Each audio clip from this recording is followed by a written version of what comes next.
Assalamualaikum warahmatullahi taala wabarakatuh. Murid-murid, apa khabar semua? Ustaz mengharapkan semua dalam keadaan sihat dan sejahtera. Bersama Ustaz Muhammad Zulfathi bin Yahya, insya-Allah kita akan sambung lagi pelajaran kita pada hari ini. Sebelum kita memulakan pelajaran kita pada hari ini, marilah sama-sama kita membaca doa sebelum belajar. Marilah sama-sama kita membaca. Bismillahirrahmanirrahim. Allahumma aftah alaina hikmataka وانشر علينا من خزائن رحمتك يا أرحم الراحمين ربي زدني علما وارزقني فهما واجعلني من الصالحين. Ya Allah, bukakanlah ke atas kami hikmahmu dan limpahkanlah ke atas kami khazanahmu. Wahai Allah yang maha pemurah lagi maha penyayang, Ya Allah, tambahkanlah aku ilmu, berilah aku kurnia agar dapat memahaminya, dan jadikanlah aku termasuk orang-orang yang soleh. Amin. Baiklah murid-murid sekalian, pada minggu-minggu yang sudah kita pun telah belajar tentang pengertian nama Allah Al-Malik dan Al-Hasib. Hari ini insya-Allah kita akan sambung lagi sambungan pada tajuk ini, iaitu apa objektifnya hari ini ialah meyakini konsep nama Allah Al-Malik dan Al-Hasib serta mengaplikasikannya dalam kehidupan secara beradab dan istiqamah. Yang pertama, objektifnya ialah menyenaraikan kepentingan beriman dengan nama Allah Al-Malik dan Al-Hasib. Yang kedua, membuktikan keimanan kepada nama Allah Al-Malik dan Al-Hasib melalui tindakan secara beradab dan istiqamah. Baiklah, yang pertama, apakah kepentingan beriman dengan nama Allah Al-Malik, iaitu Allah Maha menguasai sekalian alam. Yang pertama, kepentingan dia ialah kita akan berusaha menjadi manusia yang bersyukur dan meninggalkan sifat sombong. Kerana apa? Kerana kita yakin semua yang kita dapat pada hari ini adalah pemberian, kurniaan daripada Allah Subhanahu wa taala. Dan secara automatik kita akan menjadi orang yang merendah diri dan tidak sombong, kerana kita tahu bahawa segala-galanya yang kita dapat nikmati pada hari ini adalah kepunyaan daripada Allah Subhanahu wa taala.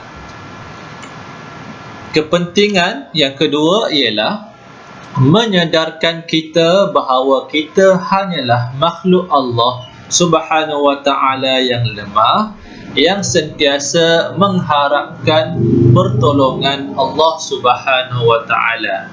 Ya, apabila kita mengetahui bahawa Allah memiliki segala-galanya, Allah lah yang dapat bantu kita apabila kita dalam kesempitan, kita akan sedar bahawa kita ini tidak mampu berbuat apa-apa. Kita makhluk Allah, makhluk yang lemah.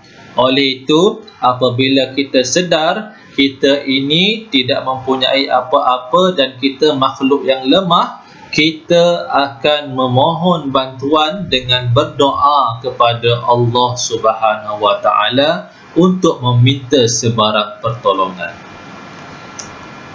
Kepentingan yang ketiga ialah kita akan sentiasa tekun beribadah dan berdoa kepada Allah. Ya, apabila kita menjadi seorang yang yakin kepada nama Allah Al-Malik, kita akan bersyukur kepada Allah Subhanahu Wa Taala kerana telah mengurniakan segala-galanya kepada kita. Oleh itu, cara kita bersyukur adalah kita memperbanyakkan melakukan ibadah-ibadah yang soleh dan menjauhi daripada perkara-perkara yang tidak baik. Yang keempat ialah kita akan sentiasa menghargai alam dengan sentiasa menjaga kebersihan persekitaran kita.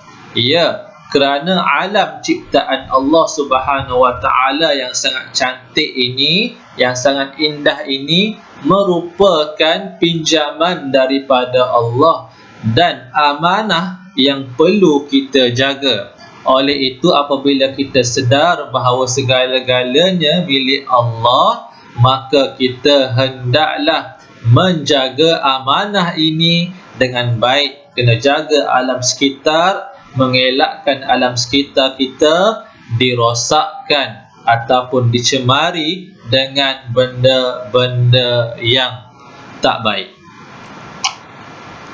Baiklah, kita tengok pula kepentingan beriman dengan nama Allah Al-Hasib.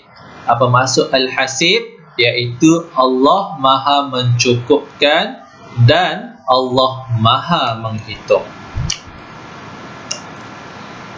Kepentingan yang pertama ialah meletakkan Allah sebagai pelindung dan penolong. Ya, apabila kita tahu bahawa Allah lah yang mencukupkan setiap keperluan kita, maka tidak lain tidak bukan kita akan minta bantuan hanya kepada Allah, bukan minta bantuan selain daripada Allah Subhanahu Wa Taala.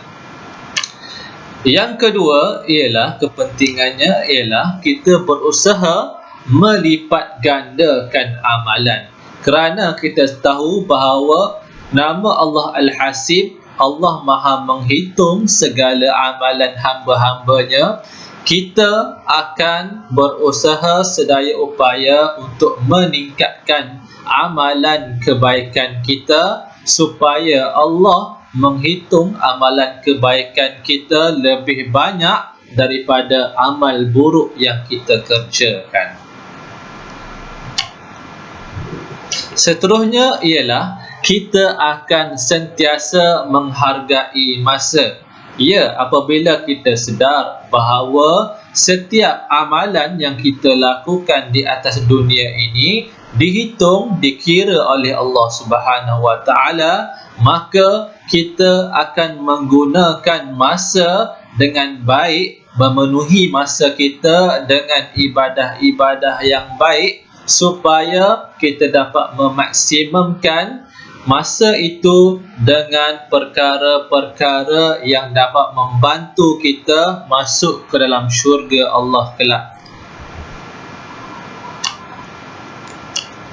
Yang keempat ialah kita akan berusaha meninggalkan maksiat kerana kita sedar bahawa apa sahaja maksiat yang kita lakukan walaupun kecil akan dihitung oleh Allah Subhanahu Wa Taala.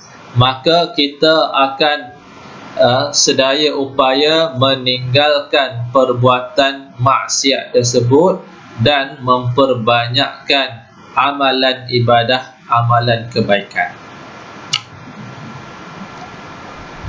Seorang mukmin yang kuat lebih baik dan lebih disukai Allah daripada seorang mukmin yang lemah dalam segala kebaikan. Oleh itu, jom usaha menjadi mukmin yang lebih baik. Sekian sahaja daripada Ustaz. InsyaAllah kita akan sambung lagi pelajaran kita pada masa-masa akan datang. Oleh itu, kerjanya hari ini ialah kamu dikehendaki untuk menyalin semula kepentingan beriman dengan nama Allah Al-Malik dan nama Allah Al-Hasib yang terdapat dalam buku teks itu di dalam buku aktiviti ataupun buku tulis pendidikan Islam. Jadi kamu salin semula sahaja.